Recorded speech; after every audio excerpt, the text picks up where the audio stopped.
কোথায় জানি একটা লেখা পড়েছিলাম। লেখাটা মাথা থেকে সরাতে পারি না একটা দীর্ঘ সময় যাবৎ।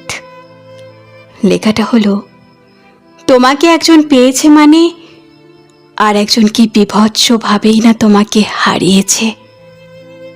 লেখাটা খুব ছোট, কিন্তু পৃথিবীর সমান বিশাল কথাটির গভীরতা। কেউ একজন দিনের পর দিন, মাসের পর মাস, বছরের পর বছর কাউকে নিজের করে পাওয়ার জন্য দেখে যাচ্ছে, অপেক্ষা করে যাচ্ছে। অথচ অন্য কেউ যেন অপেক্ষা ছাড়া, কোনো রকম সাধনা ছাড়াই তাকে নিজের করে পেয়ে গেল। সে জানতেও পারল না সে যাকে নিজের করে পেল। কেউ একজন কত শত দিন ধরে ক্ষুধার্ত ভিক্ষুকের মতো তার অপেক্ষায় দাঁড়িয়েছিল। হায় রে জীবন!